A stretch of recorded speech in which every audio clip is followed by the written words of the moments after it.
का चरण है, तो उस चरण को धोना प्रारंभ किया और उसी जल से गंगा मैया का प्रागट्य हो गया। गंगा मैया की जय।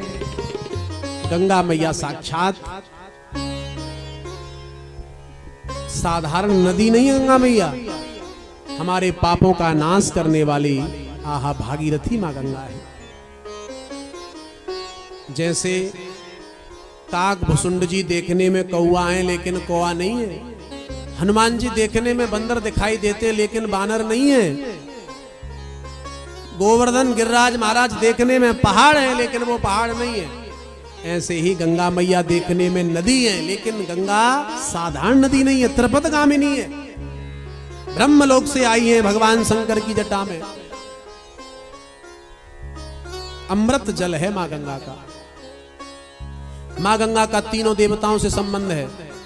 कैसे? ब्रह्मा के कमंडल में आई है तो ब्रह्मा से संबंध है, नारायण के चरणों से निकली है, वामन भगवान के चरणों से निकली है इसीलिए नारायण से संबंध है, और शंकर जी की जटा में आई है इसीलिए शंकर जी से भी संबंध है।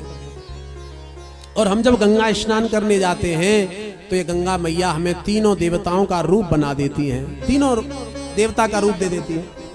हम जब गंगा में स्नान करते हैं तो सबसे पहले हमारे चरण जाते हैं। क्या जाते हैं? चरण। सिर थोड़ी जाता है, पहले चरण जाते हैं। जैसे ही चरण जाते हैं तो उस समय गंगा हमें नारायण का रूप प्रदान करती है, क्योंकि नारायण के चरण से गंगा निकली है।